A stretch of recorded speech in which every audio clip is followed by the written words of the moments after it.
त्रिवेज मीडियाच्या परिवर्तनाचे शिलेदार या सदरामध्ये आज आपण भारताच्या आकाशवाणी विभागाचे महासंचालक, सेवानिवृत्त महासंचालक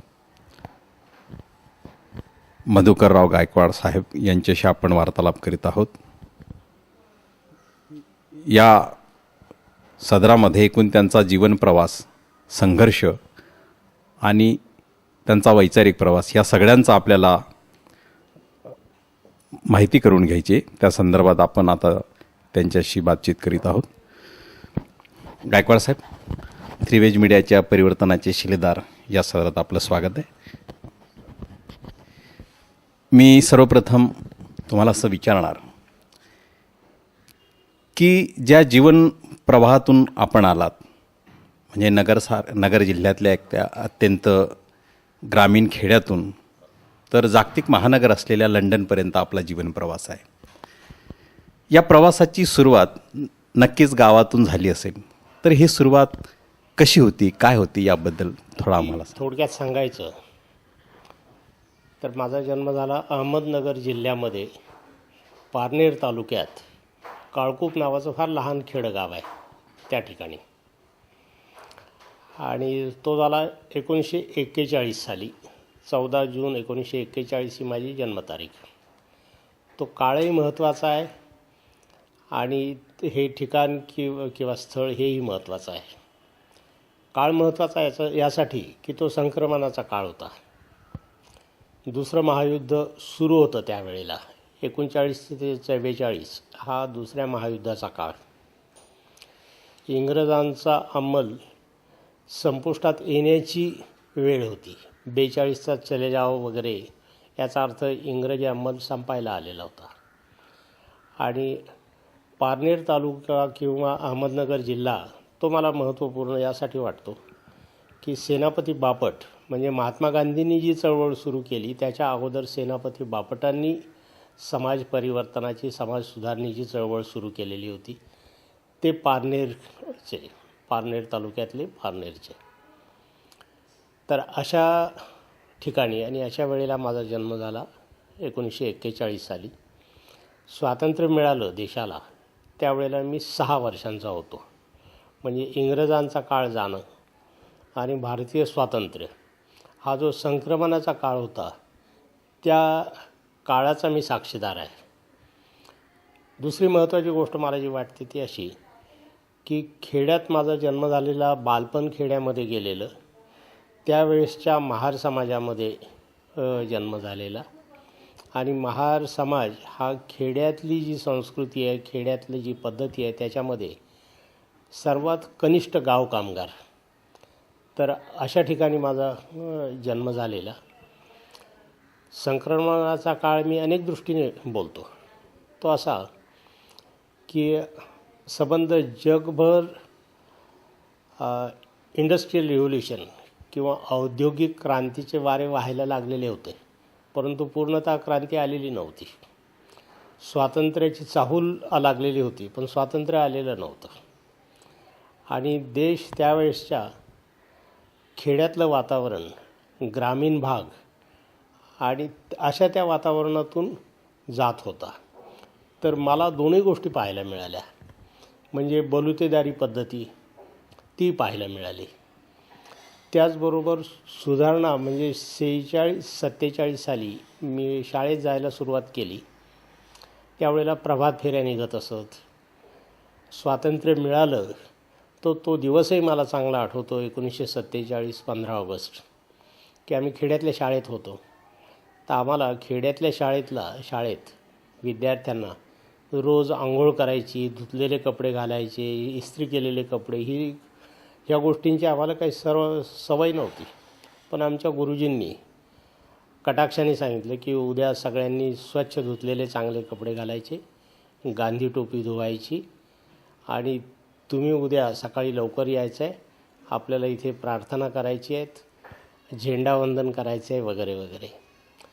तर खेड्यातली संस्कृती, ती बलुतेदारी पद्धत आणि त्यानंतर स्वातंत्र्य मिळणं, हा सगळा भाग मी पाहिला। त्याचबरोबर माझ्या कौटुंबिक पार्श्वभूमीबद्दल थोडंसं सांगणं मला असं वाटतं. मला समजून जर घ्यायचं असलं किंवा माझ्याशी संवाद साधायचा तर त्याची एक गरज आहे. कौटुंबिक ही अशी की फार इंटरेस्टिंग वाटेल अशी गोष्ट आहे की माझी आजी त्यावेळेला शिकलेली होती आणि ती इंग्रजी 3रीपर्यंत शिकलेली होती आणि त्याचं सर्वांना अतिशय आश्चर्य वाटेल की तो काळ स्वातंत्र्यपूर्व काळ होता आणि त्यावेळेला आजी शिकलेली कशी. तर त्याचं कारण असं आहे की त्यावेळेला महार समाज आणि सर्वच जो दुर्लक्षित समाज होता त्याच्यामध्ये ख्रिश्चन मिशनऱ्यांनी बरंच काम केलेलं होतं. खास करून नगर जिल्ह्यामध्ये भरपूर मोठं काम होतं. त्यांनी 2 गोष्टींमध्ये काम केलं. एक म्हणजे एक म्हणजे वैद्यकीय सेवा देणं आणि दुसरं शैक्षणिक उत्कर्ष करणं. तर ह्या 2 गोष्टींपैकी मिशनरी किंवा ख्रिश्चन धर्म यावर मला टिप्पणी करायची नाही. चांगला वाईट हा सांगण्याचा माझा काही अधिकार नाही. परंतु जो दुर्लक्षित वर्ग होता त्या वर्गासाठी शैक्षणिक सोयी उपलब्ध करून देणं आणि वैद्यकीय सोयी उपलब्ध करून देणं किंवा वैद्यकीय काळजी घेणं हे फार महत्त्वाचं होतं. त्याचं काय झालं की वैद्यकीय सेवेमुळे लोक गरीब जे दुर्लक्षित होते ते जवळ यायला लागले आणि शैक्षणिक याच्यामुळे आम्हाला असं वाटलं, मी पाहिलेला काळ आहे तो, की ज्या वेळेला ह्या मागासवर्गीयांना दुर्लक्षित समजत असत त्यावेळेला मिशनरी त्यांना जवळ करत असत, त्यांना शिक्षणाला प्रोत्साहन देत असत, त्यांना जेवण खाण कपडा ह्या सगळ्या सोयी करून देत असत. त्यामुळे माझी आजी शिकलेली होती आणि माझी आजी शिकलेली असल्यामुळे तिने मला शिक्षणाचं महत्त्व सांगितलं, पटवलं आणि कदाचित पुढे जे काही माझी जडणघडण आहे त्या जडणघडणीमध्ये माझ्या आजीचा आणि पर्यायाने मिशनरी याचा सहभाग बराच मोठा आहे असं मला वाटतं. हे माझं कौटुंबिक पार्श्वभूमी आणि ह्या पार्श्वभूमीवर तुम्ही सर्व पुढचा प्रवास पाहावा हे जास्त रास्त होईल असं मला वाटतं. मला वाटतं म्हणजे तुम्ही जो संक्रमणाचा काळ पाहिला 1941 मधला तुमचा जन्म म्हणजे जगामध्ये दुसऱ्या महायुद्धाची परिस्थिती निर्माण झालेली होती. इंग्रजांनी स्वातंत्र्य देण्याचाही काळ आलेला होता. आपण म्हणतात त्याप्रमाणे सेनापती बापटांचा त्या नगर जिल्ह्यामध्ये प्रभाव होता आणि डॉक्टर बाबासाहेब आंबेडकर यांचं एक कार्य सुरू झालेलं होतं किंवा ते उत्तरार्धात आलेलं होतं. तर या सगळ्या गोष्टींचा जो काही परिणाम होता म्हणजे गावाच्या जीवनावर काय दिसत होता आणि विशेषतः तुम्ही ज्या शाळेत जायला लागलात तर त्या शिक्षण पद्धतीवर तिथल्या वातावरणावर त्याचा काही बदल तसा काही जाणवला का? त्यात म्हणजे नेमका तो कोणता परिणाम होता आणि कशामुळे तो जाणवला? त्यावेळेला बाबासाहेबांची चळवळ नुकतीच सुरू झालेली होती. खेड्यापर्यंत सुरू झाली होती असं म्हणणं चूक होईल. सुरू फार अगोदर झाली होती पण शहरात होती, पण खेड्यापर्यंत ती पोचली होती. माझे वडील त्या चळवळीतले एक कार्यकर्ते होते. तर त्यावेळेला मला 1945-46चा काळ मला आठवतो अजूनही की ते नगर ते आमचं गाव हे 14 मैलाचा 7 कोसाचा प्रवास होता. तर ते दर आठवड्याला नगरला जनता नावाचं वर्तमानपत्र ते घ्यायला जायचे. ते वर्तमानपत्र घेऊन यायचे आणि संध्याकाळी कंदील लावून सगळे वस्तीतले लोक एकत्र यायचे आणि ते वर्तमानपत्र वाचायचे, त्याच्यावर चर्चा व्हायची आणि ह्या समाजाचा उत्कर्ष कसा व्हावा हे ठरवायचे. याचे 2 पदर आहेत. एक पदर म्हणजे देशाला स्वातंत्र्य मिळणं आणि देशाची उन्नती होणं, उत्कर्ष होणं हा एक पदर आहे आणि दुसरा पदर हा त्याच देशातल्या मागासवर्गीयांची उन्नती, उत्कर्ष होणं हा दुसरा पदर आहे. तर एकीकडे स्वातंत्र्य मिळण्याच्या बेतात होतं, तिथे सर्व सुधारणा होत होत्या. देशाला स्वातंत्र्य मिळणं म्हणजे काय हे आम्हाला कळत नव्हतं, कारण आम्ही एकतर मी वयाने लहान होतो आणि दुसरं आम्ही ज्या वस्तीत होतो तिथे स्वातंत्र्याचा अर्थ वगैरे कळण्याची शक्यता काही नव्हती. परंतु तिथे आंबेडकरी चळवळ मात्र माझे वडील एक कार्यकर्ते असल्यामुळे तिथे ती रुजलेली होती. आणि माझा मोठा चुलत भाऊ होता सखाराम नावाचा, तर माझे वडील त्याला तयार करायचे. याचं कारण तो 4थीपर्यंत शिकलेला होता. त्यावेळेला शिकलेले लोक फार कमी असायचे.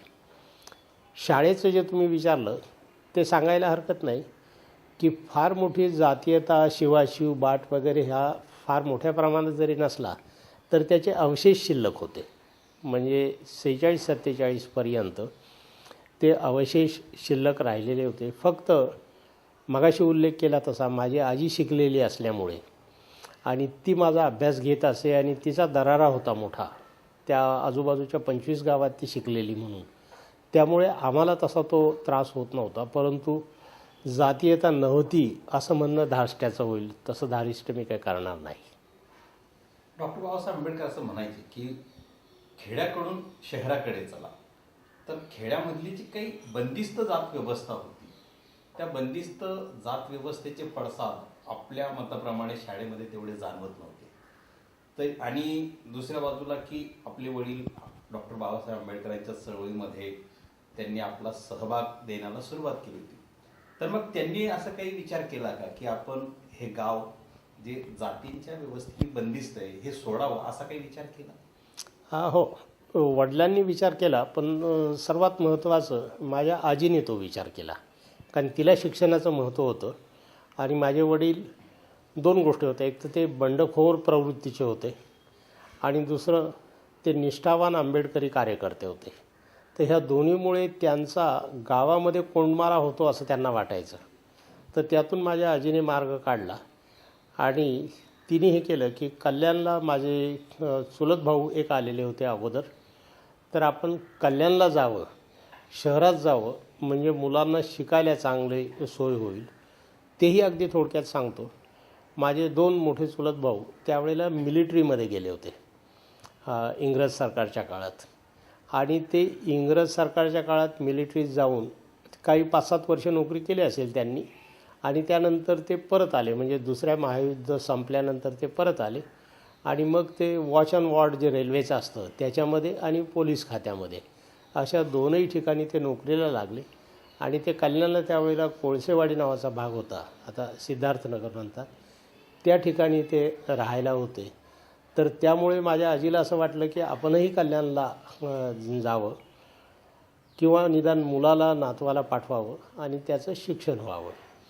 आणि हा जो उल्लेख केला तुम्ही की खेड्याकडून शहराकडे जाण्याची जी आज्ञा दिली होती किंवा जी सूचना केली होती बाबासाहेबांनी, ती बरोबरच होती. कारण जो मी खेड्यातला समाज पाहिला, अनुभवला, त्या ठिकाणी बलुतेदारी पद्धती आणि जातीव्यवस्था ह्यात तुमची प्रगती होणंच शक्य नव्हतं. त्यामुळे तिथून बाहेर पडणं हा एकमेव मार्ग होता. आणि त्याप्रमाणे कल्याणला आल्यावर माझं शिक्षण सुरू झालं आणि माझ्या आजीने शिक्षणाचं महत्त्व ओळखूनच कल्याणला पाठवलं. माझ्या वडिलांनाही तसं प्रोत्साहित केलं. त्याप्रमाणे आम्ही कल्याणला आलो. माझं शिक्षण चांगलं सुरू झालं आणि तिथून मी रुईया कॉलेजमध्ये ग्रॅज्युएशन करेपर्यंत माझ्या आजीने आणि वडिलांनी प्रोत्साहन दिलं. आणि सर्वात महत्त्वाचं, शहरात आल्यानंतर तुमची दृष्टी विस्तारते. तुम्हाला इतर लोक पाहायला मिळतात, इतर व्यवसाय पाहायला मिळतात आणि तुम्हाला असं वाटतं की आपणही यांच्यासारखं चांगलं राहावं, यांच्यासारखे चांगले कपडे घालावेत, यांच्यासारखी आपली चांगली घरं असावीत, यांच्यासारखं शिकून मोठ्या नोकऱ्या कराव्यात. तर हे जे तुम्ही स्वप्न पाहायला लागता ते खेड्यामध्ये शक्य नव्हतं. शहरात आल्यावर मग तुम्हाला हे कळायला लागलं की ह्या मोठ्या नोकऱ्या असतात, तिथे तुम्हाला अधिकार प्राप्त होतात आणि तिथे तुमची जीवनशैली जास्त चांगली असू शकते. तर हे सर्व तुम्हाला जे काही पाहायला मिळतं त्यातून घडतं. त्याप्रमाणे कल्याणला आल्यावर आमच्या सर्वांच्याच जीवनशैलीमध्ये फरक झाला. साधारणतः म्हणजे कल्याणला साधारणतः जेव्हा आले वडील त्यावेळेस तुमचं वय काय होतं? आणि म्हणजे महानगराच्या स्पर्धात्मक जीवनामध्ये स्वप्न विस्तारतात हे तुम्ही सांगितलं, परंतु खेड्या आणि शहरात आल्यानंतर त्याचा सामाजिक जीवनातला तुमचा अनुभव काही वेगळा राहिला का शहरात? मुख्यतः जसा मी उल्लेख केला तसा खेड्यामध्ये तुम्ही काहीही केलं तर तिथली जातीव्यवस्था ती बंधनं तुम्हाला झुगारून देता येत नाहीत आणि तिथली जी पद्धत आहे बलुतेदारीची त्या पद्धतीमध्ये तुम्ही त्या जोखडामध्ये अडकून पडलेले असता. शहरात आल्यावर ते बंधनं तुमच्यावर राहत नाहीत.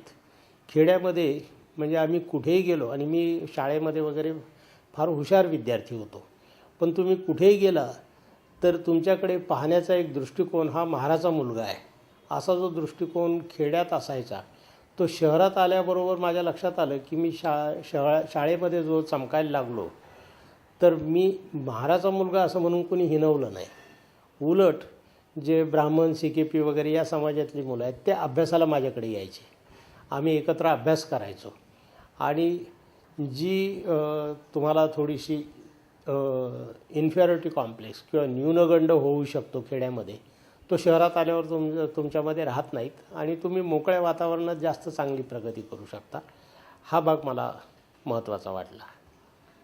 कल्याणला म्हणजे शहरात आल्यानंतर म्हणजे तुमचा महाविद्यालयीन जीवनाचा प्रवास पुढे सुरू झाला, परंतु शालेय जीवनापासून तर महाविद्यालयीन जीवनापर्यंत जो काही शैक्षणिक संघर्ष करावा लागला त्याच्यामागे काही आर्थिक संघर्षही आहे. तर यासाठी वडिलांनी काय संघर्ष केले आणि दुसरं की या सगळ्या जीवन प्रवासात म्हणजे शालेय जीवनापासून तर महाविद्यालयापर्यंत येण्यापर्यंत एखादा असा शिक्षक की त्याचं कृतज्ञतेने स्मरण करावं असं तुम्हाला वाटतं? सर्वात महत्त्वाचं मी नेहमीच असं वाटतं की मी जो काही घडलो ते माझ्या आजीमुळे. याचं कारण ती शिकलेली होती, शिक्षणाचं महत्त्व होतं आणि तिने मला घडवलं. ती शिस्तप्रिय होती आणि त्यामुळे मी अभ्यासात हुशार राहिलो आणि अभ्यासात हुशार असल्यामुळे जे कोणी शिक्षक आले त्यांचा मी आवडता विद्यार्थी ठरायला लागलो. तर अगदी सुरुवातीच्या खेड्यातल्या याच्यामध्ये वातावरणातसुद्धा भिसे नावाचे माझे सीताराम भिसे नावाचे माझे शिक्षक होते. तर त्यांनी मला अतिशय प्रेमाने आपुलकीने आणि असं शिकवलं की माझी नेहमी प्रगती होत राहिली. त्यानंतर हायस्कूलमध्ये आल्यावर नाना भिडे नावाचे आमचे जे शिक्षक होते त्यांनी माझ्यावर अतिशय चांगले संस्कार घातले. त्यांनी कोणत्याही गोष्टीचा कधी आग्रह धरला नाही किंवा जातीयता पाळली नाही आणि त्यांनी माझी प्रगती व्हावी यासाठी कायम प्रयत्न केले आणि मी अगदी मोठ्या नोकऱ्यांपर्यंत जिथपर्यंत जात होतो तिथपर्यंत मी त्यांच्याशी संपर्कात होतो. ते माझ्याशी पत्रव्यवहार करत असत आणि पत्रव्यवहाराच्या रूपाने मला प्रोत्साहन कायम देत असत. तुम्ही महाविद्यालय जीवनात आल्यानंतर म्हणजे सर्वप्रथम कुठल्या कॉलेजमध्ये तुम्ही प्रवेश घेतला आणि दुसरं की तो काळ म्हणजे असं म्हटलं जातं, आम्ही ऐकलंय की त्या काळात काही शिक्षण इंग्रजी शिक्षणापर्यंत जर व्यक्ती पोहोचली तर तिला बऱ्यापैकी हुद्द्याच्या जागा मिळत होत्या. तर अशा जागा तुमच्याही वाट्याला आले का, संधी आली का? आणि ती आली असेल तर ती शिक्षणामुळे आली तुमच्या की डॉक्टर बाबासाहेब आंबेडकरांनी 33-34 साली जे काही प्रतिनिधित्वाचा अधिकार मिळवला त्या अनुषंगाने आल्या? तर अशा काही संधी आल्या, तुम्ही त्या घेतल्या किंवा घेतल्या नाहीत असं काही झालं? मी 1959 साली मॅट्रिक पास झालो. त्यावेळेला माझं वय होतं 17 वर्ष आणि त्यानंतर कॉलेजला जायचं होतं. माझ्या वडिलांचा फर्निचर बनवण्याचा आणि विकण्याचा असा छोटासा व्यवसाय होता. म्हणजे आर्थिक स्थिती फार चांगली नव्हती, फार वाईटही नव्हती. म्हणजे कॉलेजमध्ये जाऊ शकेल अशी होती, परंतु त्यावेळेला साधारणतः एक 150 रुपये फी असेल तर तेवढी भरण्याची आमची क्षमता नव्हती, माझ्या वडिलांची क्षमता नव्हती. परंतु शिकायचं हा माझ्यामध्ये एक ध्येयवाद आणि जिद्द होती. त्यामुळे मुंबईत त्यावेळेला सर्वात जवळचं कॉलेज होतं रुईया कॉलेज. तर मी कल्याणहून निघालो, रुईया कॉलेजला गेलो. माझ्याजवळ 25-30 रुपये माझ्या वडिलांनी जमवून दिलेले होते. चौकशी केली तर तिथे कळलं की 150 रुपये साधारण फी आहे, एक टर्मची फी घेत असं त्यावेळेला. तर मी सरळ कॉलेजच्या प्रिन्सिपलच्या रूममध्ये गेलो. MN मूर्ती नावाचे प्राचार्य होते. मी सरळ जाऊन त्यांच्यापुढे उभा राहिलो आणि त्यांना सांगितलं की मला शिकायचं आहे परंतु माझ्याकडे पुरेसे पैसे नाहीत. तर त्यांना कदाचित माझं धाडस बोल्डनेस हे आवडलं असावं. त्यांनी बसायला सांगितलं, पण बसायला माझी काही हिंमत होत नव्हती. मग त्यांनी ऑफिसमधून क्लर्कला बोलावलं, तो फॉर्म घेतला आणि त्याच्यावर लिहिलं ॲडमिट हिम विथ 1 रुपी. तर मी 1 रुपया भरून ॲडमिशन घेऊ शकलो. तर त्या ऑफिसच्या सुपरिंटेंडंटला फार वाईट वाटलं, त्याला ते आवडलं नाही. त्यांनी विचारलं 1 रुपया तरी कशाला घ्यायचा. तर ते म्हटले तो रिसीट फाडून द्यायला पाहिजे म्हणून घ्यायचा आहे. म्हणजे त्यांना ॲडमिशन आपण दिली हे कागदोपत्री दाखवायला पाहिजे ना, म्हणून द्यायचा. आणि मला सांगितलं की हे उरलेले 25-30 रुपये हे जपून ठेवायचे, याचा पहिल्यांदा पास काढायचा रेल्वेचा कन्सेशन घेऊन, आणि त्यानंतर काही आवश्यक पुस्तकं आहेत ती खरेदी करायची आणि मग तुम्ही अभ्यास करायला लागा. तर असा त्यावेळेसच्या प्राचार्यांचाही दृष्टिकोन हा अतिशय मानवतावादी दृष्टिकोन हा आपण कायम लक्षात ठेवला. म्हणजे सर्वच लोक जातीयवादी आणि वाईट आहेत असं गृहीत धरून चालता कामा नये. अनेक लोक चांगलेही असतात, चांगल्या उद्देशाने काम करतात. पण मला वाटतं 1959च्या कालावधीमध्ये मला वाटतं प्रतिनिधित्वाचं किंवा ज्याला आपण रिझर्वेशन म्हणतो म्हणजे शैक्षणिक रिझर्वेशन्स, म्हणजे त्या काळात अनुसूचित जातीच्या विद्यार्थ्यांची संख्या तर फारच तोकडी असेल किंवा फार कमी किंवा नगण्य असेल. तर आपण असं नाही समजत का की त्या प्राचार्याने किंवा त्या एका अधिकारातून आपल्या अधिकारातून ही गोष्ट केली असेल असं काही? तो तर होतच. आंबेडकरी चळवळीने जे काही मिळवलं त्याच्याशिवाय आम्हाला उभं राहण्याची शक्ती नव्हती. तो तर भाग होताच, परंतु त्याचबरोबर त्यांचा चांगुलपणाही आपण मान्य केला पाहिजे. आणि हा भाग महत्त्वाचा असा की कागदोपत्री नुसत्या त्या सवलती असणं याच्यापेक्षा त्याची अंमलबजावणी कशी होते आणि कोण किती मनापासून करतो हे महत्त्वाचं. अर्थात सर्वात महत्त्वाचा भाग तोच होता की समजा ह्या सवलती नसत्या, त्यांनीसुद्धा प्राचार्यांनी मला सवलत का दिली ती, तर त्यांना हे माहीत होतं की गव्हर्मेंटकडून हे पैसे मिळणार आहेत, फ्रीशिप मिळणार आहे, स्कॉलरशिप मिळणार आहेत. ह्या विद्यार्थ्याची जी अडचण आहे ही तात्कालिक अडचण आहे, तात्पुरती अडचण आहे, तर ती अडचण आपण दूर करू. तर तो तर भाग फार महत्त्वाचा आहे. म्हणजे आमची सबंध पिढी त्या काळातली जी शिकली ती केवळ ह्या सवलती होत्या म्हणूनच शिकली, अन्यथा कुणीच शिकू शकलं नसतं ही सत्यस्थिती आहे. त्या काळात सर शैक्षणिक आकृती बंदच होईल, म्हणजे जसं 10, 12 आणि 15 असा. तर त्या काळातला शैक्षणिक आकृती बंद काय होता नेमका, आणि ह्या ज्या सगळ्या आज शैक्षणिक शाखांचं जे विस्तारलेपण आहे म्हणजे विशेषतः आर्ट्स, सायन्स, कॉमर्स, तर अशा काही शाखा त्या काळात होत्या का, आणि त्यातली निश्चित एक शाखा निवडावी आपण असा तुम्ही कधी काही विचार केला आणि का केला? त्यावेळेला सर्वात प्रचलित फक्त आर्ट्स, सायन्स, कॉमर्स या 3च शाखा होत्या. आणि माझं निश्चित होतं की आपल्याला पुढे नोकरी करायला लागणार, कारण वडिलांची घरची आर्थिक स्थिती फार चांगली नाही आणि त्यामुळे आपल्याला निश्चितपणे नोकरी करायला लागणार आहे. नोकरी करायची म्हणजे सायन्सला जाणं योग्य नाही आहे, म्हणून आर्ट्सलाच गेलं पाहिजे. कॉमर्स हा काय माझ्या आवडीचा विषय नव्हता, म्हणून मी आर्ट्सला गेलो.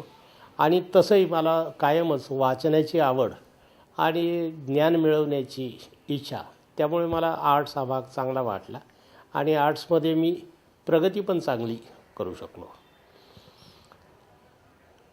मग त्या काळात आपण नेमकी कोणत्या पदवीपर्यंत गेलात आणि त्याच्या आधीच काही आपण नोकरी वगैरे मिळवली? तर जसं मी पुन्हा पुन्हा उल्लेख केला की आर्थिक परिस्थितीमुळे नोकरी आवश्यक आहे. तर ज्या दिवशी मी 18 वर्ष वयाची पूर्ण केली त्यावेळेला एम्प्लॉयमेंट एक्सचेंजमध्ये नाव नोंदवलं आणि नोकरीचा प्रयत्न करणं आवश्यक होतं. आणि तिथून पुढचा मार्ग असा ठरवला की नोकरी करायची, पैसे मिळवायचे आणि शिक्षण घ्यायचं, अशा दोनही गोष्टी करायच्या. तर मुंबई महानगरपालिकेमध्ये मला क्लर्कची नोकरी मिळाली. त्यावेळेला पगार होता 130 रुपये. तो 130 रुपये हा पगारसुद्धा आम्हाला फार मोठा वाटत होता.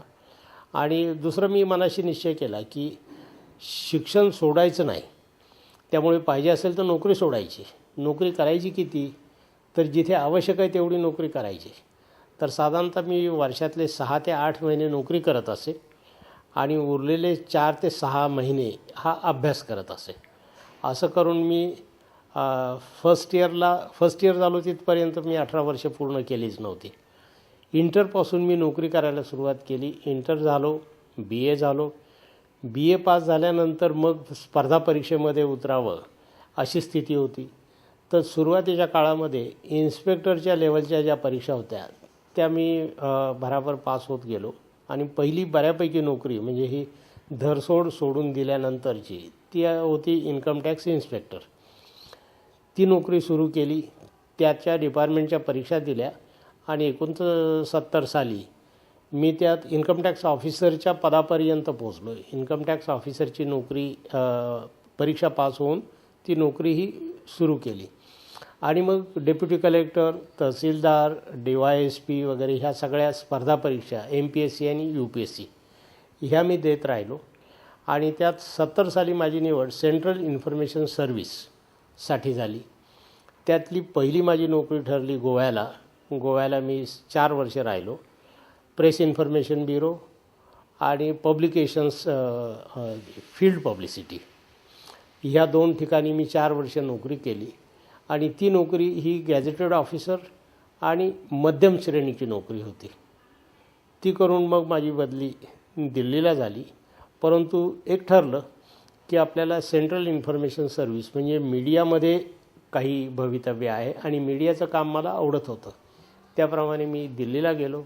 दिल्लीत प्रकाशन विभागामध्ये माझी बदली झालेली होती आणि तिथून बदली झाली आकाशवाणीमध्ये नागपूरला. तर तो वृत्त विभाग होता. ते काम करताना मग मला असं वाटलं की माझ्याकडे जर्नलिझमची डिग्री किंवा जर्नलिझमचे क्वालिफिकेशन्स नव्हती. तर नागपूरला गेल्यावर मी नोकरी करत असताना जर्नलिझमची डिग्री केली.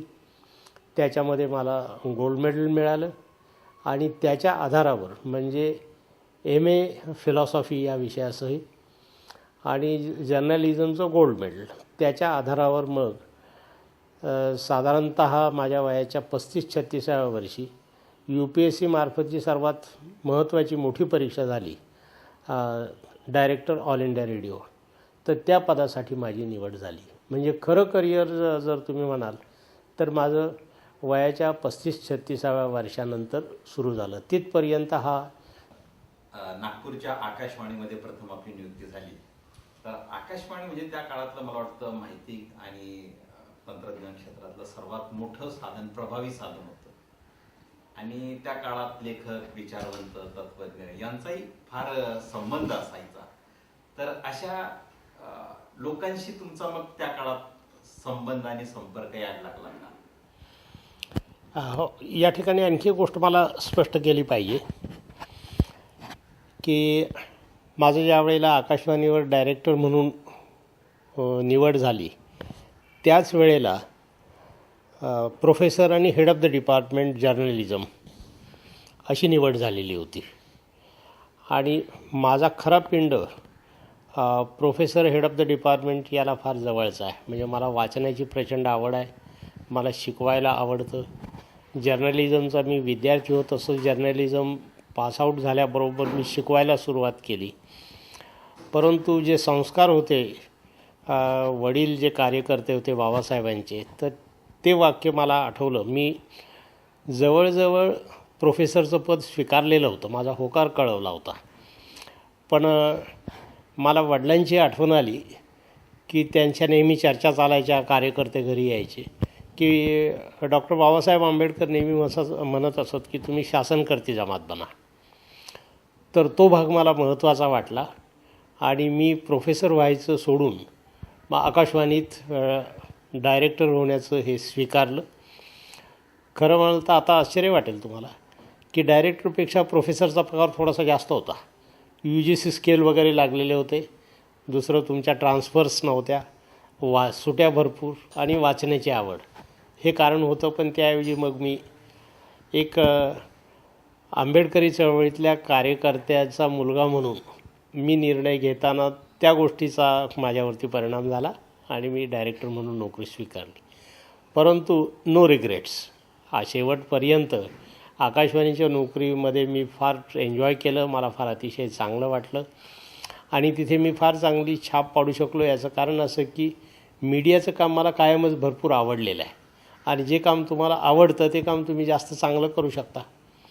त्याप्रमाणे माझी निवड झाल्यानंतर मी 4 ठिकाणी डायरेक्टर म्हणून होतो.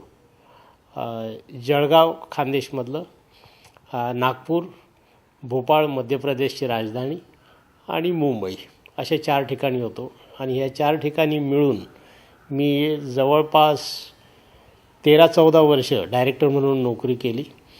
ती अतिशय चांगली नोकरी. त्याचबरोबर माझी BBC लंडनच्या प्रशिक्षणासाठी निवड झाली आणि मी 9 महिने BBC लंडनला गेलो.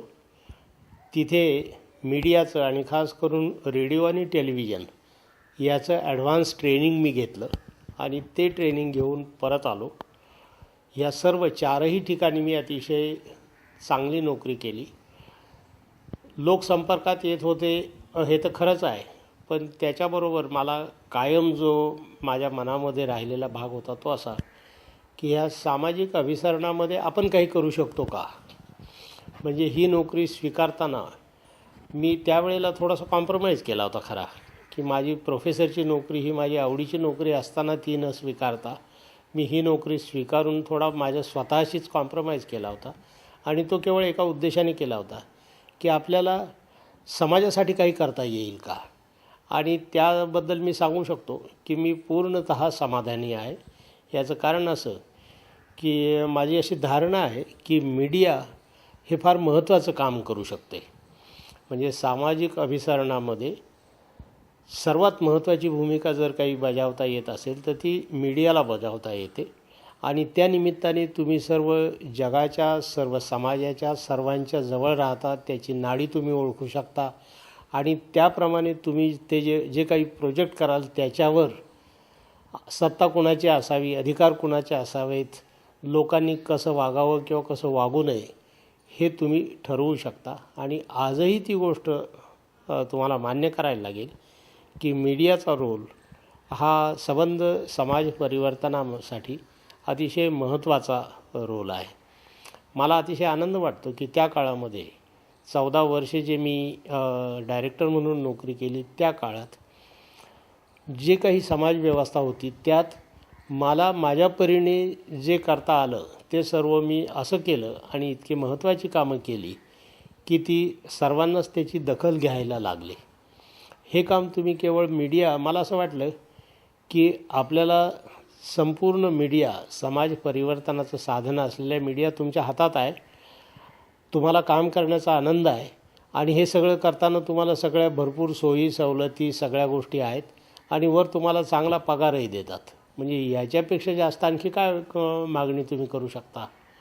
तर हे मी केलं आणि त्यानंतर यात जे प्रमोशन मिळालं मला डेप्युटी DG, त्यानंतर मला दिल्लीला जायला लागलं. तर शेवटची 7 वर्ष मी दिल्लीमध्ये संपूर्ण मीडियाची पॉलिसी ठरवणं आणि भारतभर रेडिओचे कार्यक्रम कसे असावेत, काय करावं किंवा काय करू नये हे ठरवण्याचा अधिकार माझ्याकडे होता आणि त्याचाही मी फार आनंद घेतला. मोक्याच्या जागा घेण्याविषयीचा जो डॉक्टर बाबासाहेब आंबेडकरांचा संदेश होता त्यानुसार तुम्ही खरं म्हणजे अधिकारी पदाकडे जाण्यासाठी प्राधान्य दिलं. तर आकाशवाणीचा जो काही त्या काळातला एकूण वातावरणाचा भाग होता, म्हणजे तुम्ही तिथं प्रतिनिधित्व म्हणून जेव्हा गेला तर त्यावेळेस बहुसंख्य तिथले प्रतिनिधी जे असतील ते उच्चभ्रू समाजवर्गातील असतील. तर अशा वेळेस तुमच्याकडे जो एक सामाजिक दृष्टिकोन होता त्या दृष्टिकोनातून काम करताना, समाजाभिमुख काम करताना काही अडचणी निर्माण झाल्या का, काही संघर्ष करावा लागला का, आणि ते समाजाभिमुख काम करत असताना कोणतं असं एखादी समाजाभिमुख काम की जे तुम्हाला सर्वाधिक आनंद देऊन गेला असं सांगता येईल? मी अगदी मुंबई महानगरपालिकेमध्ये क्लर्क म्हणून नोकरीची सुरुवात केली तिथपासून सांगू शकतो की त्या काळामध्ये जेव्हा तुम्ही छोट्या पदावर असता, फार महत्त्वाच्या पदावर नाही, त्यावेळेला तुमच्याकडे पाहण्याचा समाजाचा दृष्टिकोन फार व्यापक, फार चांगला असतो याची खात्री नाही.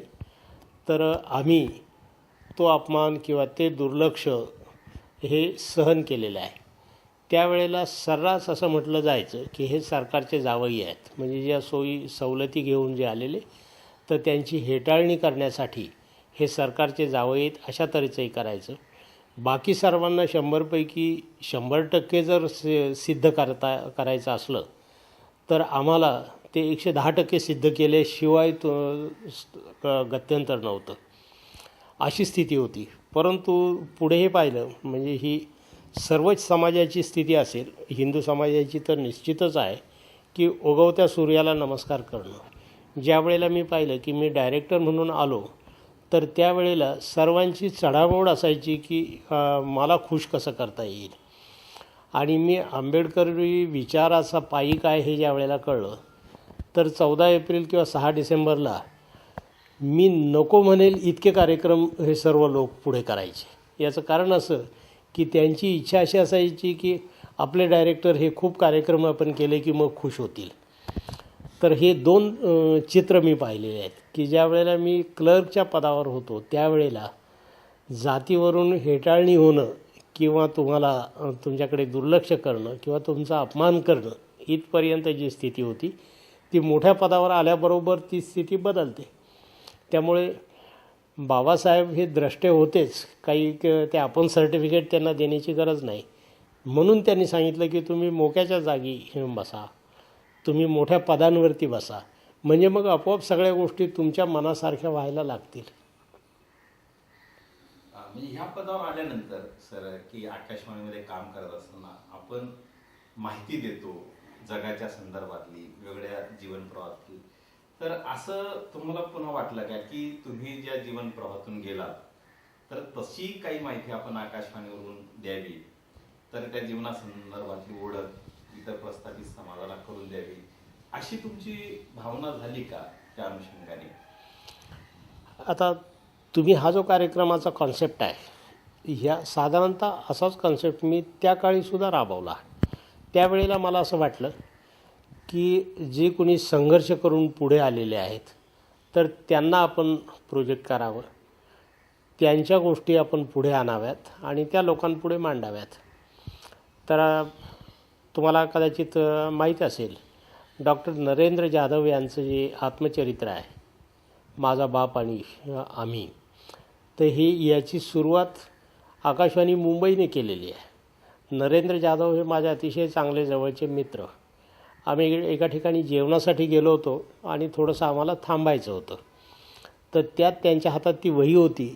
मी विचारलं त्यांना की कसली वही आहे, काय आहे? तर त्यांच्या वडिलांना लिहिता येत नव्हतं, परंतु त्यांनी सांगितलेलं नरेंद्र जाधवांनी लिहिलेलं होतं.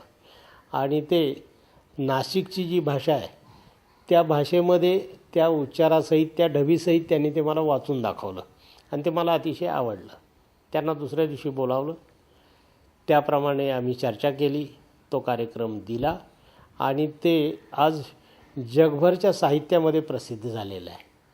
तर मला याचं समाधान आहे की एक मागासवर्गीय मुलगा त्याच्या आजीने निर्णय घेतला की आपण नाशिक जिल्ह्यातल्या ज्या छोट्या गाव होतं तिथून सोडून मुंबईला यावं. मग नरेंद्र जाधवांचे वडील रेल्वेमध्ये क्लास 4मध्ये नोकरीला लागले आणि त्यांची मुलं मग IAS ऑफिसर नरेंद्र जाधव किंवा दुसरे म्युनिसिपल डेप्युटी कमिशनर होते, हे सगळे पुढे आले. तर ह्या गोष्टी आपण पुढे लोकांच्या पुढे यासाठी ठेवाव्यात की इतरांना, जे ह्या समाजातले मागे राहिलेले आपले बांधव आहेत, त्यांनासुद्धा यापासून काही धडा मिळावा, प्रोत्साहन मिळावं आणि त्यांनीही पुढे येण्याची धडपड करावी आणि त्यांना तो आशावाद त्यांच्यामध्ये जागृत व्हावा की आपण जर शिकलो, आपण पुढे आलो, आपण मेहनत केली तर आपणही अशा मोठ्या पदापर्यंत पोचू शकतो. तर हे कळण्याचं कारण असं की मी स्वतः त्यामधून गेल्यामुळे त्याचं महत्त्व मला कळत होतं आणि त्यामुळे मी असे अनेक कार्यक्रम केले. आणि सर्वात महत्त्वाचं, तुम्हाला जर सामाजिक सगळ्या अभिसरणाची जाणीव असली तर तुम्ही जास्त चांगले कार्यक्रम करू शकता. आणि मला असं वाटलं की ते कार्यक्रम करताना आपल्याकडे आकाशवाणीसारखं किंवा दूरदर्शनसारखं फार महत्त्वाचं, फार पॉवरफुल मीडियम तुमच्याकडे आहे, त्याचा तुम्ही उपयोग करू शकता. नरेंद्र जाधव सरांचं माझा बाप आमचा बाप आणि आम्ही हे आत्मचरित्रात्मक पुस्तकाचा उल्लेख झाला. मला वाटतं या संदर्भातलं आपले गावगाडा हे पुस्तक मला वाटतं चांगलं ललित लेखनाचा चांगला तो नमुना आहे. तर या पुस्तकाच्या निर्मिती मागे आपली नेमकी काय संकल्पना होती? मला असं वाटतं की मला अजूनही आपली जर स्थिती, भारतातली स्थिती जर तुम्हाला खरं त्याचं आकलन करून घ्यायचं असलं तर तुम्हाला खेड्याची माहिती असायला पाहिजे. आणि कारण त्याचा सगळ्याचा बेस हा खेड्यामध्ये आहे. आणि खेड्याची माहिती जशी तुम्हाला असेल तर मी खेड्यातलं जीवन जगलो, राहिलो, अनुभवलो. तर ते मी या गावगाडा बदलती चाकोरीमध्ये चित्रित केलं आहे. आणि ते अशा उद्देशाने केलेलं आहे की आजच्या पिढीला ही माहिती व्हावी की गावगाडा कसा होता. म्हणजे तुम्हाला तुमचा इतिहास माहीत असावा. चांगला की वाईट हे ठरवण्याचा तुमचा अधिकार नाही आहे, परंतु सत्यस्थिती लोकांच्या पुढे असावी, तुम्हाला ते आकलन व्हावी आणि त्यातून तुम्ही तुमचं क्वालिटी ऑफ लाईफ कसं सुधारायचं याचा मार्ग आखावा. म्हणून त्याची आवश्यकता आहे. मला वाटतं म्हणजे या अनुषंगाने साहित्याविषयी तुमची चांगली जाण आहे. तर एकंदरीत साहित्याच्या संदर्भामध्ये म्हणजे आकाशवाणीमध्ये असताना अनेक साहित्यिकांशी तुमच्या मैत्रीचे संबंध आले असतील, गप्पा झाल्या असतील, मैफिली रंगल्या असतील. तर एकूणच या साहित्याच्या प्रवाहाच्या संदर्भात बोलताना म्हणजे आपल्याकडे साहित्याचा उल्लेख प्रस्थापित साहित्य आणि परिवर्तनवादी साहित्य अशा दोन मुख्य प्रवाहात जरी केलं जात असलं तर त्याचे काही उपप्रवाह आहेत. तर असे साहित्याचे काही प्रवाह असावेत असं आपल्याला मान्य आहे? नाही, साहित्याबद्दल मी फार अधिकारवाणीने बोलू शकेल असं नाही, पण मला असं वाटतं की माणूस जसा जगतो तसं ते सांगण्याचा, दाखवण्याचा, प्रोजेक्ट करण्याचा त्याला अधिकार आहे. त्या आता वेगळ्या चुली मांडाव्यात की मांडू नये हा साहित्यकारांनी ठरवण्याचा विषय आहे. पण माझे जसे दया पवार माझे मित्र पण आणि नातेवाईक पण, तसं कवी ग्रेस हे माझे अतिशय जवळचे मित्र. कुसुमाग्रजांचे माझे संबंध अतिशय जवळचे. मला स्वतःला साहित्याची आवड असल्यामुळे जिथे कुठे गेलो तिथे साहित्यिक मित्र माझे कायम मिळाले. आणि मी असा कोणताही फरक करत नाही. पण मला असं वाटतं की ह्या जो दुर्लक्षित समाज आहे त्या समाजाने लिहावं, त्यांनी आपले अनुभव लोकांपुढे मांडावेत आणि त्यालाही आपलं महत्त्व आहे. जसं अलीकडे मी फॅन्ड्री नावाचा सिनेमा पाहिला, तर ते जे कायकाडी समाजाचं जीवन आहे तर ते लोकांना कळलं पाहिजे. मी खेड्यातून आलेलो आहे आणि कायकाडी समाज काय आहे मला माहीत आहे, परंतु मी माझ्या मुलांना मुद्दाम सांगितलं की तुम्ही हे पाहावं. आणि आताही मी असा प्रयत्न करतो की साधारणतः वर्षातून एकदा दोनदा गावी माझ्या मुलांना सगळ्या पूर्ण फॅमिलीला घेऊन जातो. उद्देश असा की आपण कुठून आलो, आपले रूट्स कुठे आहेत, आपले जवळचे नातेवाईक कोण आहेत, काय आहेत. तुम्ही इथे AC लावून झोपता आणि तुम्ही डायनिंग टेबलवर फार बोन चायनाच्या प्लेटमध्ये जेवता, पण तुमचा सख्खा चुलत भाऊ त्याला जेवायचीच भ्रांत असते. तर हेही सत्य तुमच्या नजरेसमोर आलं पाहिजे आणि तुम्ही फक्त आपल्यामध्येच मशगूल होऊन राहता कामा नये. तर तुम्हाला आपला समाज, आपले जवळचे रक्ताचे नातेवाईक, आपले मित्रमंडळी हे कुठे कसे राहतात याची मानवतेच्या दृष्टिकोनातून तुम्ही त्याच्याकडे पाहावं आणि त्याला जे काय हातभार लावायची तुम्हाला शक्यता असेल ती लावावी. त्यांच्या शिक्षणासाठी, त्यांचा जीवनकलह थोडासा सुसह्य करण्यासाठी अशी तुम्हाला जी काही करता येईल. आणि मला खात्री आहे की जसं तुम्ही हे जवळून पाहता, ज्याचा अनुभव घेता, त्यावेळेला निश्चित त्याचा परिणाम होतो.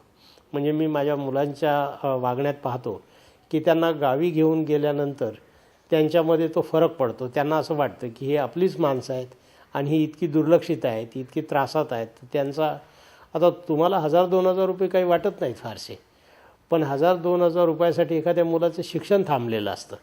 मग तुम्हाला कळतं की आपण हे 2000 रुपये जर दिले तर त्याचं शिक्षण त्याला पुढे करता येईल आणि त्याला त्याचं आयुष्य सुधारता येईल. तर यासाठी ते आवश्यक आहे असं वाटतं मला. म्हणजे आता आकाशवाणीच्या क्षेत्रामध्ये महासंचालक म्हणून तुम्ही दिल्लीमध्ये असता आणि अशा काळात तुम्ही होते की त्या काळात काही हे जागतिकीकरण वगैरे हा प्रवाह काही सुरू झालेला नव्हता, त्यामुळे प्रचंड वलय त्या सगळ्या पदांना होतं.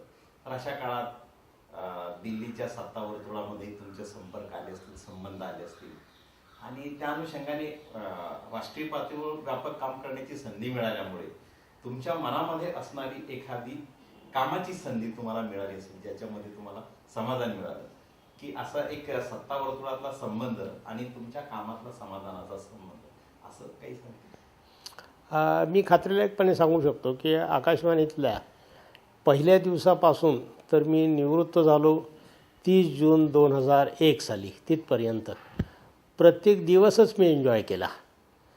आणि एक गोष्ट आहे की मला असं वाटतं की मी ज्या समाजातून येतो त्या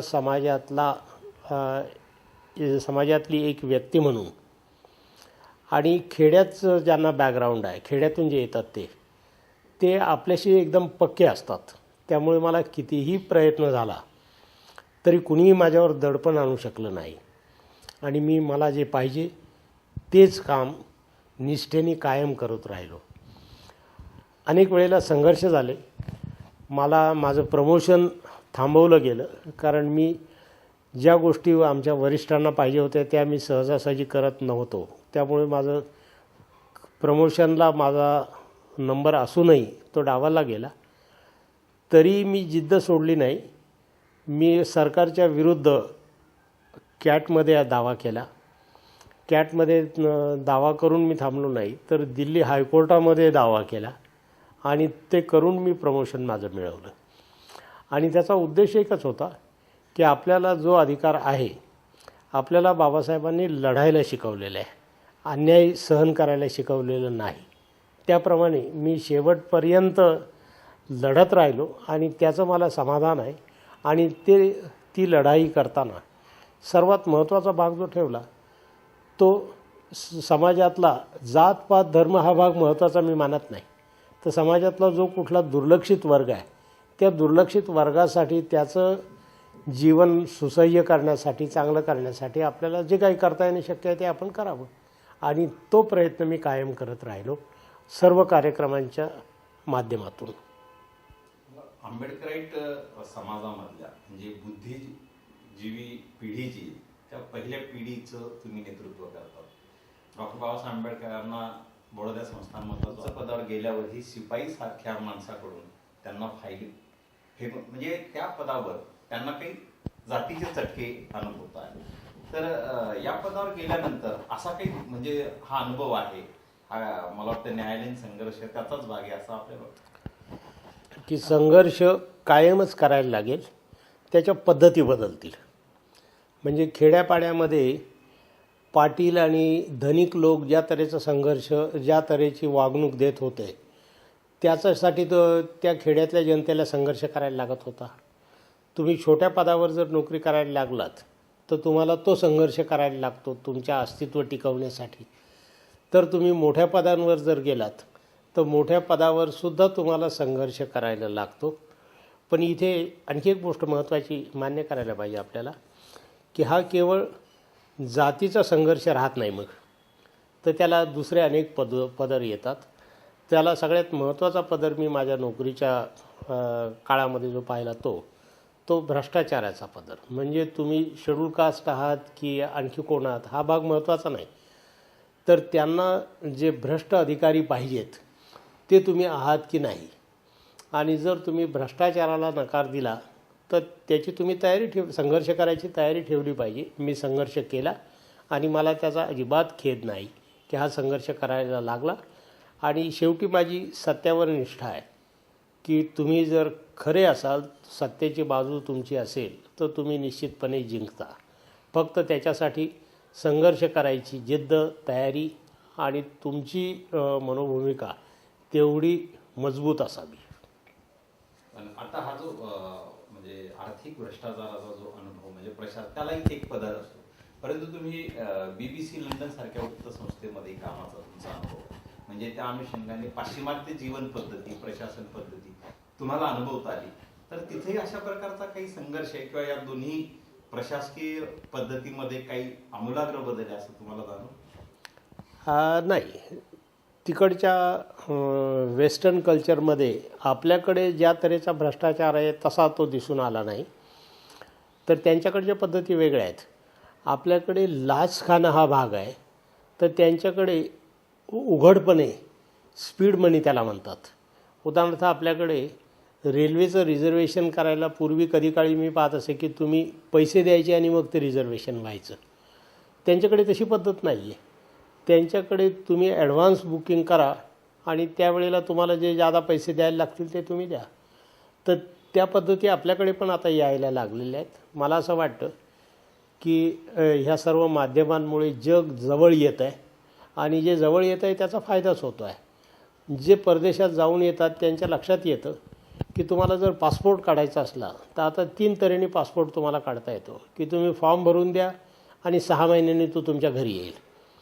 तुम्हाला 3 महिन्याच्या आत पासपोर्ट पाहिजे असेल तर त्याची एक ठराविक फी भरा आणि तो 3 महिन्यात येईल. तुम्हाला 8 दिवसात पाहिजे असेल तर 8 दिवसातही पासपोर्ट मिळेल. तुम्हाला लाच देण्याची गरज नाही, तर त्याच्याऐवजी ती ठरलेली जास्त फी द्याल. तर ही जी पद्धत आहे ही वेस्टर्न कल्चरचा भाग आहे आणि ती पद्धत हळूहळू आपल्याकडे सुद्धा यायला लागली. खऱ्या अर्थानं ती स्पर्धात्मक शुल्काची जी पद्धत आहे ती एक प्रकारचं म्हणजे तो छुपा भ्रष्टाचारच आहे असं काही म्हणता येईल आपल्याला. त्याला मी भ्रष्टाचार असं हे नाव देत नाही. तुमची कपॅसिटी आहे ते देण्याची आणि तुम्हाला लवकर पासपोर्ट पाहिजे तर लवकर पासपोर्ट मिळावा म्हणून तुम्ही ते जर पैसे दिले तर तुम्ही स्वखुशीने देता. नसेल तर तुमची थांबायची इच्छा असेल तर तुम्हाला घरी पासपोर्ट येतो. BBC लंडनमध्ये तुम्ही अनुभव घेतला आणि त्या तुलनात्मक जीवन पद्धतीचा आपण आढावा घेतला थोडक्यात. परंतु बाबासाहेब ही युरोपीय देशांमध्ये गेले, त्यानंतर ते संसदीय लोकशाहीच्या प्रेमात मोठ्या प्रमाणात पडले आणि ती त्यांची फिलॉसॉफी बनली. तर त्या अनुषंगाने म्हणजे भारतातलं पाहिलेली जीवन पद्धती अनुभवलेली आणि तुम्ही युरोपीय देशांमध्ये जाऊन पाहिलेली जीवन पद्धती याचा तुमच्याही जीवनात वेगळा काही अनुभव आला का? सगळ्यात महत्त्वाचा जो भाग आहे तो भारतामध्ये असलेली जाती व्यवस्था, म्हणजे जो काही अनुभव आपल्याला येतो तर त्याचा सेंटर पॉईंट हा जाती व्यवस्था असतो.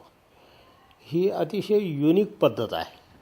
बाबासाहेबांनी 1916 साली त्या एका सेमिनारमध्ये भाषण देण्यासाठी जे लिहिलेलं होतं, सोशॉलॉजीचा सेमिनार होता, त्याच्यात जातीव्यवस्थेबद्दल लिहिलेलं होतं 1916 साली. म्हणजे आता 1914 आहे, 100 वर्ष होत आलेत त्याला. त्यातला अक्षरन अक्षर खरं आहे. तर ही जातीव्यवस्था आपल्याकडे अतिशय युनिक आहे. आणि आणखी एक सांगू इच्छितो मी की नुसतं हिंदूच नाही, हिंदू असो, मुस्लिम असो, ख्रिश्चन असो, कोणताही धर्म असो, ज्याला ऑर्गनाइज रिलिजन म्हणतात किंवा इन्स्टिट्यूशनलाइज रिलिजन, त्यातले हे नेहमी लोक जास्त ॲग्रेसिव्ह असतात. कारण त्यांना त्यांचा धर्म पाळायचा असतो एवढंच नव्हे तर त्याचा प्रचार प्रसार करायचा असतो आणि तो प्रचार प्रसार करताना त्यांना साधनांचा विधिनिषेध ते पाळत नाहीत आणि त्याचा परिणाम संबंध समाजावर होतो. आता तालिबानांनी केलेली काही कृती असो किंवा ख्रिश्चन धर्मातल्या लोकांनीसुद्धा वैज्ञानिकांना मारलेलं आहे, त्यांना जिवंत जाळलेलं आहे, ते असो, कुठल्याही धर्मात तुम्ही घ्या.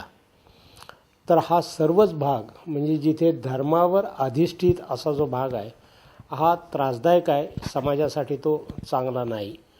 धर्म माझ्या मताप्रमाणे हा व्यक्तिशः पाळण्याची गोष्ट आहे. तुम्ही कोणती उपासना करता, कोणतं पूजापाठ करता हा घरात तुम्ही करावा. ज्या वेळेला बाहेर त्याचा तुम्ही काही हे करायला लागता, परिणाम दाखवायला लागतात, तर तो काय फार चांगला होईल असं नाही. आत्ताही आपल्या देशामध्ये जे घर वापसी हे चाललेलं आहे किंवा संबंध जे काही घडतं आहे तर ते फार चांगलं नाही आहे. आत्ता घडतं आहे ते.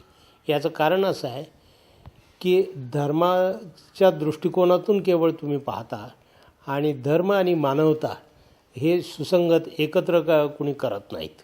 म्हणजे तो धर्म कोणताही असो. माझ्या मताप्रमाणे बुद्धिझम हा जगातला एकमेव धर्म असा आहे की तो तुमच्या बुद्धीने आणि मानवता म्हणून तो पाळणार आहे. तो कुणी एखादा प्रेषित किंवा आणखी कुणी असं काही कुणी मानत नाहीत किंवा इवन ईश्वर आहे किंवा नाही याचीसुद्धा चर्चा तो करत नाही. ईश्वर आहे किंवा नाही याची चर्चा करून एकमेकांची डोके फोडण्यापेक्षा बौद्ध धर्म हा सांगतो की तुमचं आचरण चांगलं असावं and that should be good enough. तर हा असा कोणताही धर्म दिसत नाही. आणि धर्माच्या नावाखाली जे काही अनेक वर्ष झालेलं आहे, धर्माच्या नावाखाली जो खून खराबा झालेला आहे, जी हत्या झालेली आहे, ते इतर कुठल्याही याखाली नाहीत. आणि त्यातला आणखी वाईट भाग जो असतो तो असतो अंधश्रद्धा. त्या अंधश्रद्धेपोटी कुठल्या तरी देवदर्शनाला जातात, कुठल्या तरी याची यात्रा भरते आणि त्या यात्रेमध्ये शेकडो लोक मरतात. तर ही देवाच्या नावाखाली असलेली अंधश्रद्धा ही तुम्हाला फार रसातळाला घेऊन जाते. बाबासाहेबांनी भारतामध्ये जो काही अभ्यास केला किंवा पहिल्या 1916 साली त्यांनी जो प्रबंध सादर केला, शोधनिबंध विद्यापीठामध्ये, तर त्यात त्यांनी जाती व्यवस्था निर्मूलनाचं प्रतिपादन केलं. परंतु जाती व्यवस्था इथल्या हिंदू धर्मव्यवस्थेत चांगलं होतं. म्हणजे त्यांनी एक धर्मव्यवस्था अनुभवली. आज आपण म्हणजे पाकिस्तानच्या संदर्भामध्ये पेशवाचं उदाहरण आहे. आणि जगभरात धर्माचं जे काही एक स्वरूप चाललेलं आहे की धर्म, आता इक्बालसारखा महाकवी लिहितो की कुठलाही धर्म आपसात वैर भावना निर्माण करत नाही किंवा तसं सांगत नाही. तो दया, परोपकार, प्रेम, अहिंसा वगैरे अशा वेगवेगळ्या मूल्यांचं मार्गदर्शन करतो. तरीही धर्माला घेऊन जगामध्ये आज अशी विचित्र परिस्थिती निर्माण झालेली. आणि दुसऱ्या बाजूला बाबासाहेबांनी देखील धर्म हाच समाजाची धारणा करू शकतो, तर त्याला त्यांनी सुधारित विज्ञानवादी, धर्माचं विज्ञानवादी स्वरूप हे धम्म म्हणून आणलं. तर या सगळ्या याच्यामध्ये एक मानव समाज आणि मानवता टिकविण्यासाठी धर्माचं अधिष्ठान नष्ट झालं पाहिजे की धर्माचं स्वरूप बदललं पाहिजे, असं काही आपण बाबासाहेबांनी जे सांगितलं, जो फरक केला धर्म आणि धम्म यात, हा सर्वात महत्त्वाचा मुद्दा आहे. धर्म म्हणजे जो इन्स्टिट्यूशनलाइज रिलिजन, जो ऑर्गनाइज रिलिजन, तर तो बाबासाहेबांना अभिप्रेत नव्हता आणि म्हणून ते फार पर्टिक्युलर होते. त्यांनी बुद्ध अँड हिज धम्म ह्या सगळ्या ग्रंथामध्ये धम्म हा एकच शब्द वापरलेला आहे. तर त्या दोन याच्यामधला जो फरक आहे तो फार सटल फरक आहे. तो सर्वसाधारण लोकांना समजेलच याची शाश्वती नाही. पण अगदी थोडक्यात जर सांगायचं तर धर्माच्या नावाखाली जे रूढींचं पालन होतं आणि धर्माच्या ज्या गोष्टी बाह्य अंगाने तुम्ही पाळता त्याला महत्त्व न देता त्याची जी तत्त्व आहे, तात्विक भूमिका जी पाळतात, तर तो धम्म आवश्यक आहे. म्हणजे तुमची श्रद्धा कुठेतरी असावी, तुमची अंधश्रद्धा नसावी हे जितकं खरं आहे, तर श्रद्धाच असू नये का? चूक आहे. ते श्रद्धा असावी, पण श्रद्धा कुठे असावी? ती जाणीवपूर्वक, विचारपूर्वक आणि उघड्या डोळ्यांनी तुम्ही ठेवावी. कुणीतरी सांगतं, कुणीतरी प्रेषितांनी असं सांगितलं आणि म्हणून आम्ही असं करू, हा भाग चुकीचा आहे. त्यामुळे मी जे काही मानतो, जे वाचतो, तो बौद्ध धर्म तो यामुळे मानतो की त्याच्यामध्ये धम्म आणि धर्म याच्यात फरक केलेला आहे. आणि ती जी जीवन पद्धती आहे, धम्माने सांगितलेली जी जीवन पद्धती आहे, जी तत्त्व आहेत, तर ती तुम्ही अवश्य पाळलेली असावीत. धम्म मी पाळणारच नाही हे तुमच्या नेहमीच्या जीवनशैलीमध्येही ते शक्य होणार नाही आणि योग्यही होणार नाही. त्यामुळे मी मागे उल्लेख केला होता की मी कपडेच घालणार नाही असं तुमचा अट्टाहास असता कामा नये. कपडे घालताना तुम्ही त्या वेळेला, त्या काळाला, त्या तुमच्या पेशाला जे सुसंगत असतील असे तुम्ही कपडे घातले पाहिजेत. परंतु ते कपडे घालताना तुम्ही ह्या सगळ्या गोष्टींचा विचार करावा. आणि दुसरं, धम्माच्या बाबतीत हे होतं की तुम्ही फक्त तुमच्या एकट्याचा विचार करून चालणार नाही, तुम्ही सगळ्या समाजाचा विचार केला पाहिजे. म्हणजे तालिबान्यांचा आपण जे ऐकतो तर ते सगळ्या समाजाचा विचार नाही करत. त्यांचे जे काही अट्टहास आहेत त्या अट्टहासापोटी हे करतात. किंवा धम्म तुम्हाला आताही जी काही चळवळ चाललेली आहे आपल्या देशामध्ये, भारतामध्ये, ती चुकीची आहे. ती तुम्हाला इथून मागे 2-3 हजार वर्ष घेऊन जाणारी चळवळ ही यशस्वी होऊ शकणार नाही आणि नवी पिढी त्याला अजिबात यशस्वी करणार नाही. याचं कारण गणपती हे त्यावेळेला कोणी फार मोठी सर्जरी होती हा कुणीही 10वी-11वी शिकलेला मुलगाही मान्य आता करा. भारताची फाळणी ज्या धर्माच्या आधारावर केली तर तो मोहम्मद इक्बाल हा प्रवर्तक राहिला फाळणीचा.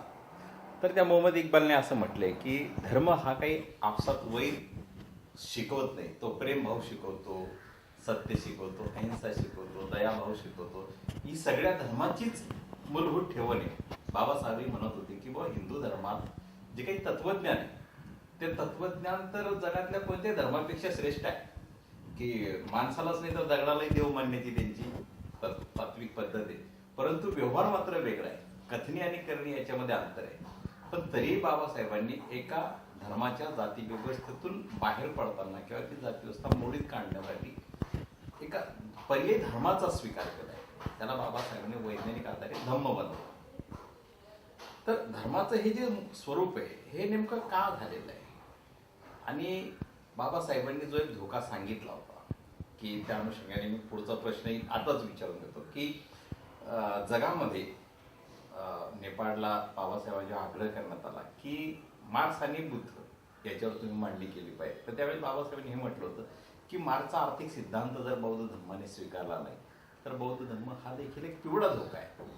आणि आज जगातल्या अनेक बौद्ध राष्ट्रांकडे जर आपण पाहिलं तर लोकशाही स्वातंत्र्य समता तिथे संपुष्टात आली.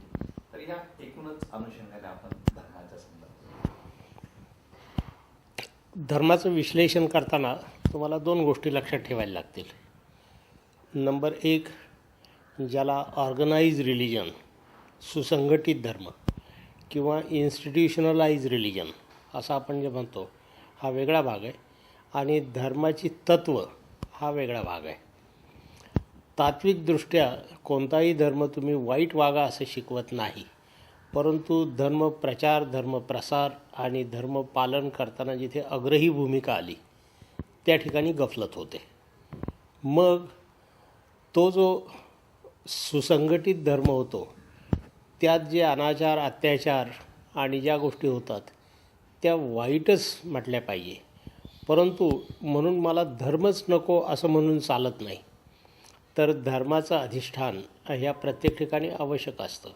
म्हणून बाबासाहेबांनी त्याच्यावर मार्ग काय काढला तर धम्म आणि धर्म अशा 2 शब्द किंवा अशा 2 कॉन्सेप्ट त्यांनी वापरायला सुरुवात केली.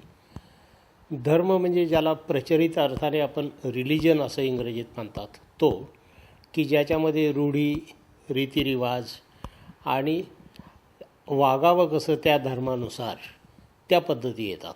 आणि धम्म म्हणजे त्याची फंडामेंटल प्रिन्सिपल्स, मूळ तत्व.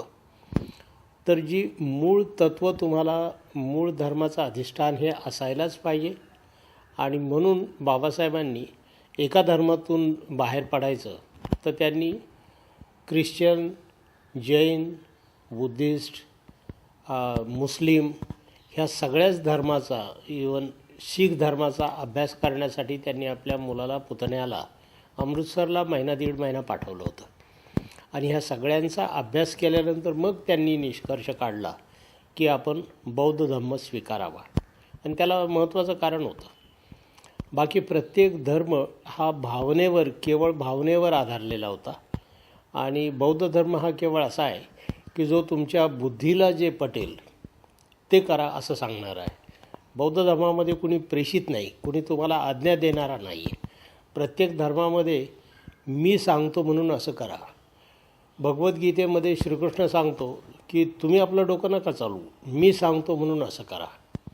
आणि असं प्रत्येक धर्मामध्ये, ख्रिश्चन धर्मामध्ये तेच आहे. मुस्लिम धर्मामध्ये फक्त मोहम्मद जे सांगतो ते तुम्ही ऐकायचं आणि तेच तुम्ही त्याचंच पालन करायचं.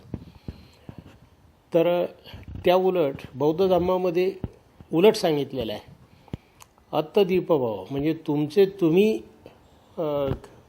हे सगळं शिका, त्याचं अनुसरण करा, मी सांगतो म्हणून तुम्ही करू नका. तर अशा तऱ्हेचा जो धर्म आहे हा वैज्ञानिक धर्म आहे, बुद्धिवादावर आधारलेला आहे.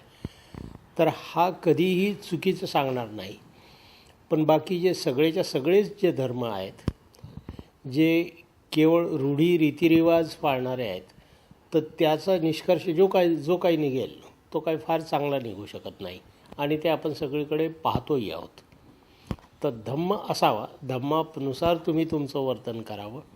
पण धर्माचे रूढी रीतिरिवाज आणि खास करून ज्या अंधश्रद्धा आहेत त्या पाळण्यात येऊ नयेत, त्या जीवनाला आवश्यक नाहीत. बाबासाहेबांनी असं म्हटलं होतं की बौद्ध धर्माचा स्वीकार करताना हा धम्म जो आहे तो व्यक्तींमधला संबंध कसा असा यावर भाष्य करतो. हिंदू व्यवस्थेमध्ये असेल किंवा इतर व्यवस्थेमध्ये असेल तर एका वर्गाने दुसऱ्या वर्गाशी कसं संबंध ठेवावा याविषयी भाष्य करतो. म्हणजे व्यक्ती स्वातंत्र्य आणि समता हे बाबासाहेबांना बौद्ध धर्मामध्ये सर्वात मोठी गोष्ट अभिप्रेत होती. परंतु आज धम्माच्या चळवळीकडे किंवा जगभरात जर आपण एक दृष्टिक्षेप टाकला तर व्हिएतनाम असू द्या, उत्तर कोरिया असू द्या, चीन असू द्या, जगातली अनेक बौद्ध राष्ट्र, ब्रह्मदेश असेल, थायलंड असेल, या राष्ट्रांमध्ये कुठेही लोकशाही, स्वातंत्र्य ही नांदताना दिसत नाही. तर याच्या मागे काय कारण? ज्या वेळेला धर्मांतर करायचं होतं त्यावेळेला बाबासाहेबांनी एक प्रेस कॉन्फरन्स ॲड्रेस केली होती नागपूरमध्ये, आणि त्यावेळेला हा मुद्दा चर्चेला आला होता की तुम्ही बौद्ध धर्माची कोणती शाखा याचं तुम्ही पालन करता, महायान किंवा हिनयान. तर बाबासाहेबांनी त्यावेळेला उत्तर दिलेलं होतं की मी हिनयानही अनुसरत नाही किंवा महायानही नाही, याला तुम्ही फार झालं तर नवयान म्हणा. याचं कारण ज्याच्यामध्ये पूर्णतः हिनयान किंवा महायान ह्या पद्धती नाहीत, तर हा सर्व सुधारित तत्व आहेत, सुधारित पद्धत आहे, आणि म्हणून याला तुम्ही हिनयान किंवा महायान न म्हणता नवयान म्हणा. तर जे धर्म, जी स्थिती इतर धर्मांची ती बौद्ध धर्माची व्हायला काही वेळ लागणार नाही. कारण तुम्ही जर आंधळेपणे एकच त्यांचे ते रीतिरिवाज, तेच नियम जर पाळत असाल तर तुम्ही इतर कुठल्याही धर्मासारखेच व्हाल. खरं म्हणजे धर्म हा व्यक्तिगत त्यांनी पाळण्याची गोष्ट आहे, आणि व्यक्तिगत धर्म पालन करावं आणि बाहेर त्याचा फार शो करावा, बाहेर दिखावा करावा याची आवश्यकता नाही. परंतु ते एकत्रित तुम्हाला येण्याचं असं एक साधन असावं की तुम्ही बुद्धवंदना करण्याच्या निमित्ताने एकत्र येतात, पण त्याचा अट्टहास, आग्रह, दुराग्रह असा असू नये. बाबासाहेबांनी त्यांचा जो पहिला शोधनिबंध सादर केला कोलंबिया विद्यापीठात, की त्या निबंधापासूनच त्यांनी जातीव्यवस्था निर्मूलनावर भर दिली, आणि शेवटी त्यांच्या आयुष्याच्या शेवटी त्यांनी बौद्ध धर्माचा स्वीकार करून जाती व्यवस्थेच्या निर्मूलनाचा मार्ग दिला. पण आज वस्तुस्थिती अशी आहे की बौद्ध धर्मामध्ये ज्यांचा प्रवेश झाला त्यांना शासकीय भाषेमध्ये आता अनुसूचित जातीचा दर्जा प्राप्त झाला. म्हणजे बौद्ध धर्म हा एक जात बनून गेला की जाती निर्मूलनाच्या चळवळीत तो आजही सक्रिय असं तुम्हाला वाटतं? सवलती मिळवणं हा वेगळा भाग आहे, आणि धर्माचं पालन करणं हा वेगळा भाग आहे. सवलती हा मूळ आर्थिक मागासलेपणाच्या बरोबरच सामाजिक मागासलेपणा हा निकष आहे त्याला. म्हणजे केवळ आर्थिक मागासलेपणा हा निकष नाही आहे, तर त्याच्याबरोबर सामाजिक मागासलेपणा. आणि ज्यांना आज बौद्धच्या ऐवजी त्यांनी नवबौद्ध ही फ्रेज वापरलेली आहे. म्हणजे बौद्ध कदाचित फार जुने बुद्धिझम अनुसरण करणारे असे लोक असतील तर ते यात येत नाहीत. तर नव्याने बौद्ध झालेले जे पूर्वाश्रमीचे शेड्यूल कास्ट, त्यांना ह्या सवलती असाव्यात. तर ह्या सवलती असाव्यात असे मागणी करणं आणि धर्माचं अनुसरण करणं ह्या दोन वेगळ्या गोष्टी आहेत, त्या मिक्स करता कामा नयेत. धर्माच्या दृष्टीने स्पृश्य अस्पृश्य हा बौद्ध धर्मामध्ये किंवा जातीव्यवस्था ही नाहीच आहे. परंतु ज्यांनी बौद्ध धर्म स्वीकारला एका ठराविक यानंतर, म्हणजे 1956च्या नंतर, तर त्यांना ह्या आर्थिक मागासलेपणाबरोबर सामाजिक मागासलेपणा हा निकष लावून त्या लागू केलेल्या आहेत. मला वाटतं बौद्ध धर्म स्वीकारून डॉक्टर बाबासाहेब आंबेडकरांनी जाती व्यवस्था निर्मूलनाचा पाया रचला. पण आजच्या काळाशी जर त्याचा विचार आपण केला, आज असं म्हटलं जातंय की बौद्ध धर्माचा फार मोठा प्रचार प्रसार होताना दिसत नाही, परंतु अनेक विचारवंत, अनेक राजकीय नेते हे म्हणतायत की जाती व्यवस्थेत क्षण जो आहे संपुष्टात येण्याचा तो आलेला आहे.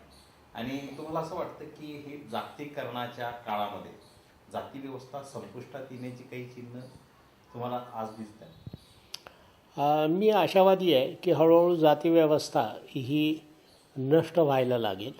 याचं मुख्य कारण आहे की जातीव्यवस्थेचा मूळ कणा हा व्यवसाय होता.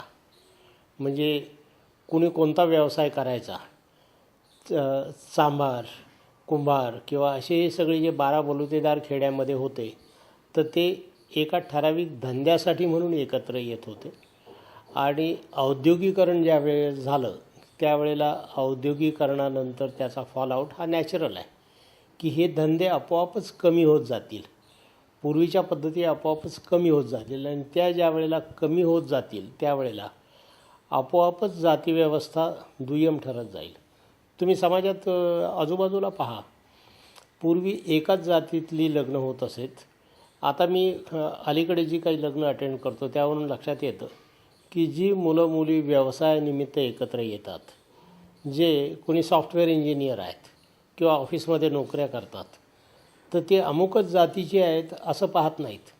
तर त्या एकत्र आल्यानंतर त्यांचा जात धर्म हा दुय्यम ठरतो आणि जे एकत्र ज्या वेळेला येतात त्यावेळेला त्यांचे लग्न होतात आणि त्यानंतरची जी पुढची पिढी येईल तर त्यांना त्यांच्या आईवडिलांचे दोघांचे 2 वेगळे धर्म असल्यामुळे त्यांना कोणत्या एका धर्माचा विशेष अभिनिवेश राहील याची शाश्वती नाही. म्हणून हा हळूहळू कमी होत जाईल. दुसरं, ही जी आर्थिक सुबत्ता येत जाईल तर त्या जितकी आर्थिक सुबत्ता जास्त येईल तितका धर्माचा पगडा कमी होईल. जितकी गरिबी आहे त्याला महत्त्व धर्माला आणि त्याला ती टोळी करून राहणं, एकत्र राहणं, कळपानी राहणं ही त्याची गरज असते. एकदा तुम्ही श्रीमंत असलात की तुम्हाला ती गरज तुमची कमी होते आणि ती गरज कमी झाली की तुम्हाला धर्म फार महत्त्वाचा वाटत नाही. तर असं हे एक दुसरं कारण आहे. उद्योगामुळे एकत्रित येणं हा एक कारण आणि दुसरं आर्थिक सुबत्तेमुळे किंवा आर्थिक जे बदल होतात, आर्थिक बदलाचे वारे वाहतात त्यामुळे. ह्या 2 गोष्टींचा एकत्र परिपाक होऊन हळूहळू धर्माचा पगडा कमी कमी व्हायला लागेल.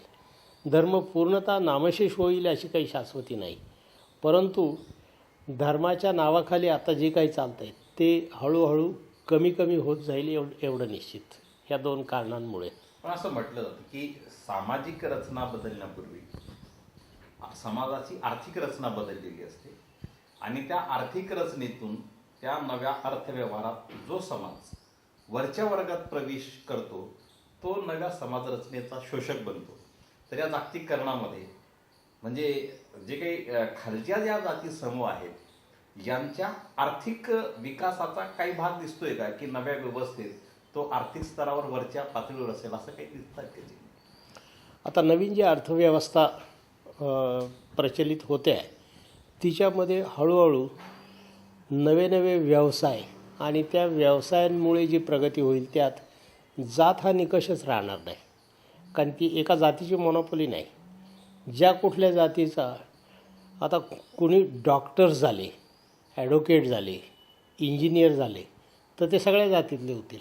म्हणजे प्रोफेशनली एक ग्रुप, डॉक्टरचा ग्रुप, इंजिनियरचा ग्रुप, ॲडव्होकेट्सचा ग्रुप असे ग्रुप होत जातील. पूर्वी जसं लोहारांचा ग्रुप, कुंभाराचा ग्रुप असं जे जातीला संघटित करण्याचे जे त्यांचे निकष असायचे ते हळूहळू असे कमी होत जातील. आणि मी पाहिलं अनेक यामध्ये व्यवसायांमध्ये जातीपेक्षा व्यवसायाच्या रूपाने एकत्र येतात. डॉक्टर्सचं असोसिएशन असतं, ॲडव्होकेट्सचं असोसिएशन असतं. या निमित्ताने ते एकत्र येऊन मग त्यांच्यामध्ये ते बॉन्ड्स निर्माण होणं आणि हळूहळू जाती व्यवस्था कमी होणं हे अपरिहार्य आहे. त्याच्यामध्ये आपल्याला वर्ग दिसतात. म्हणजे आता डॉक्टरांची असोसिएशन असेल, वकिलांची असेल, त्याच्यामध्ये SC ST OBC असोसिएशन अशा स्वतंत्रपणे चालत राहणार. याचं कारण सुरुवातीच्या काळात जे जातीव्यवस्था अशी इतकी सहजासहजी मोडणारी अशी गोष्ट नाही आहे, तर ती चालत राहणार.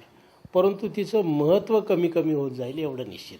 कारण पूर्वीच्या काळी त्याचं महत्त्व अपरंपार होतं, पण ते हळूहळू कमी कमी होत जाणार. याचं कारण ते निकष लागू होणार नाहीत.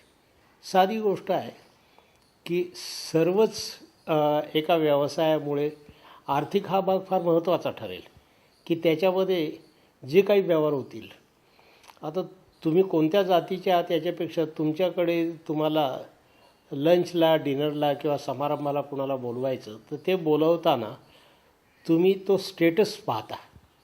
एखादा डॉक्टर असेल, डॉक्टरच्या घरी काही कार्यक्रम असला तर ते डॉक्टर बोलावताना त्याच्या स्टेचरप्रमाणे बोलतील.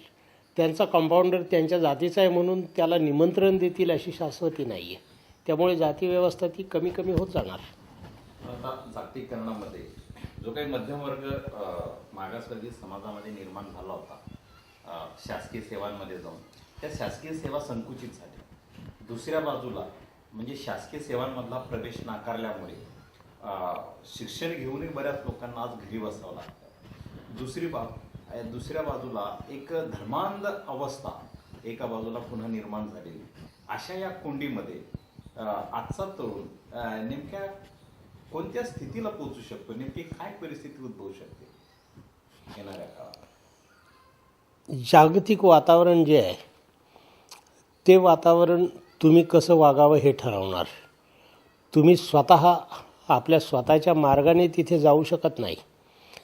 त्यामुळे जो पूर्वीची अर्थव्यवस्था, समाजव्यवस्था ती हळूहळू जी बदलत जाते ती बदलत जाणार. तुम्हाला आवडो की न आवडो ती व्यवस्था पुढे बदलणारच. आणि ते बदल असे होत जातील की तुम्हाला निवड करण्याचं स्वातंत्र्य असणार नाही. त्यामुळे ज्या व्यवस्थेमध्ये तुम्ही आहात त्या व्यवस्थेतच पुढे जात राहाल. त्या अनुषंगाने मग किमान मागासवर्गीय तरुणांनी काय करावं असं तुम्हाला? त्यांनी सगळ्या समाजाचा एक भाग होण्याशिवाय त्यांना गत्यंतर नाही.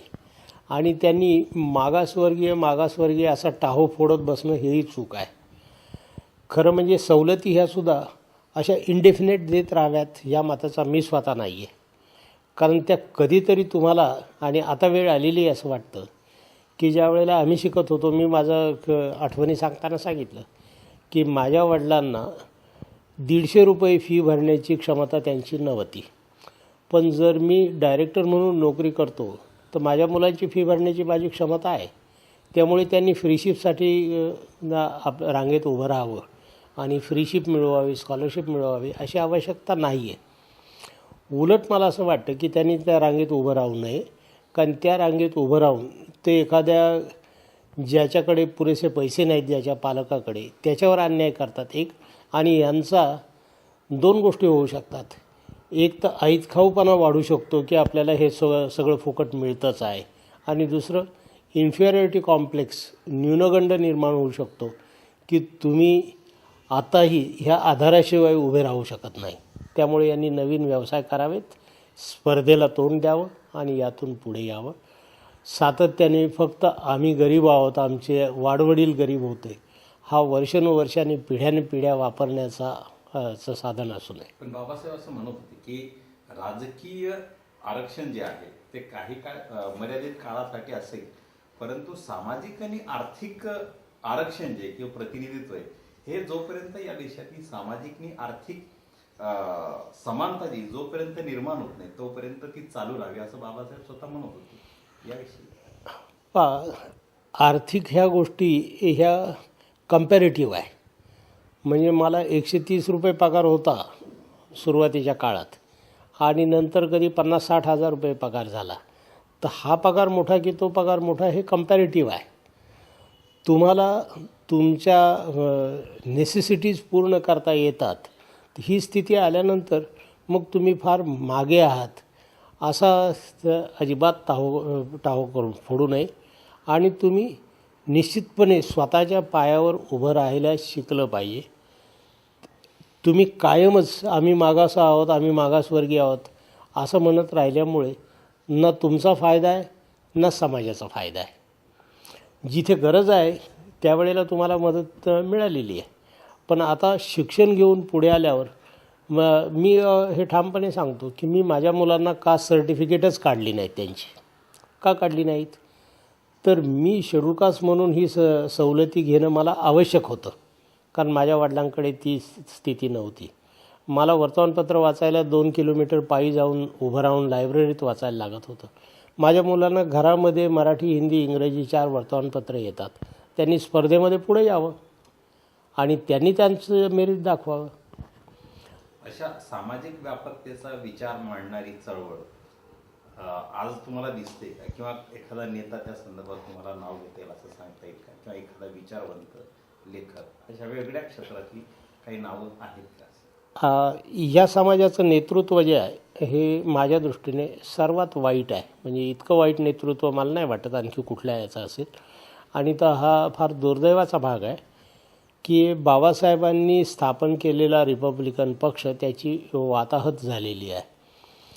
यांची जी काही संख्या आहे हे जर एकत्रित राहिले तर ती जी शक्ती येईल त्या शक्तीने बाबासाहेब त्यावेळेला त्याला पासंगाचं राजकारण म्हणत असत. म्हणजे तुमची 15% हे डिसाइडिंग फॅक्टर असू शकतो. कुणाकडे 30% आहेत, कुणाकडे 40% आहेत, पण तुमचे 15% ज्याच्या बाजूला जातील तो राज्य करू शकतो. हे आता का होत नाही? आणि बाबासाहेबांच्या विचाराचे आम्ही आहोत परंतु आमची इतकी तफावत आहे एकमेकांमध्ये, हे काय दर्शवतं? तर तुम्ही स्वार्थी आहात.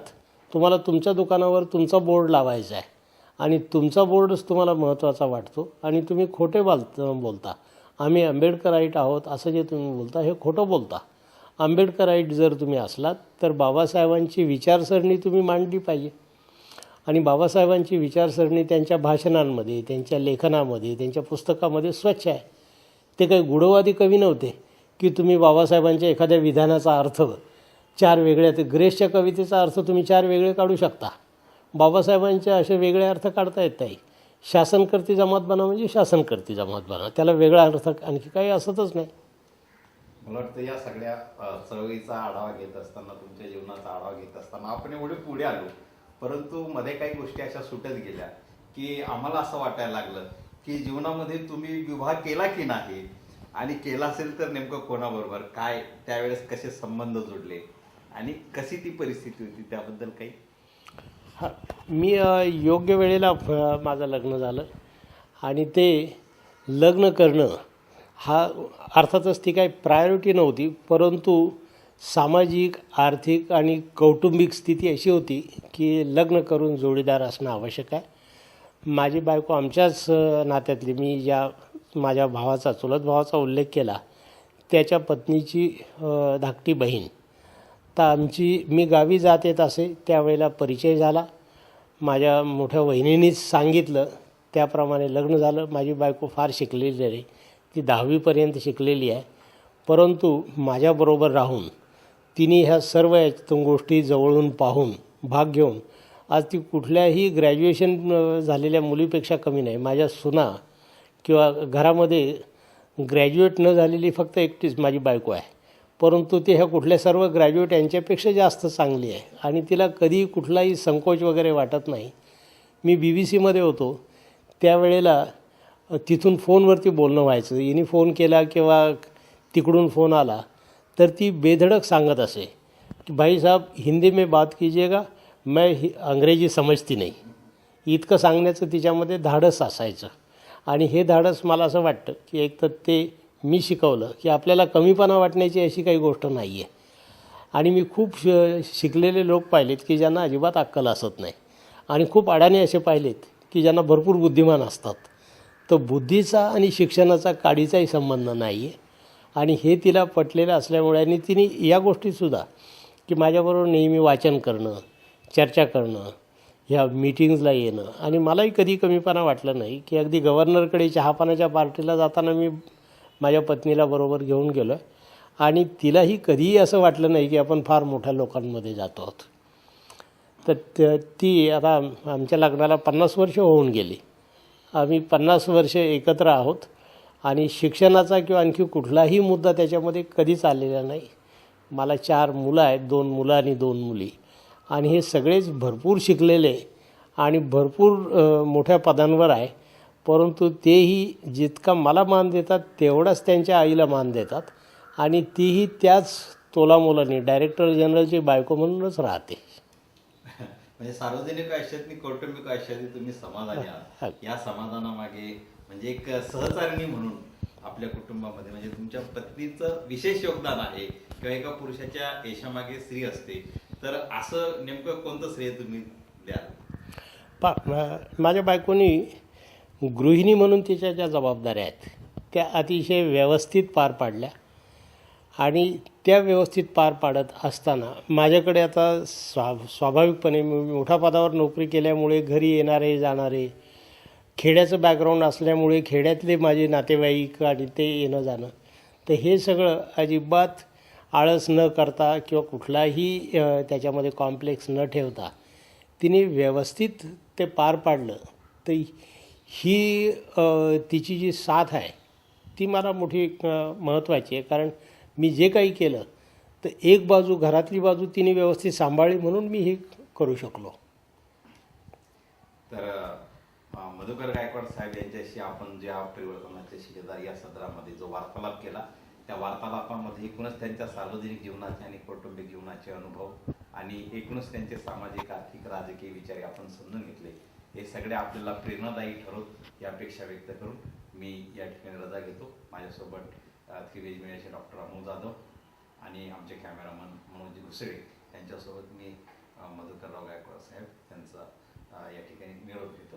जय भारत. मला आपण जी बोलण्याची माझी मतं व्यक्त करण्याची संधी दिली त्याबद्दल मी आपले आभार मानतो. धन्यवाद.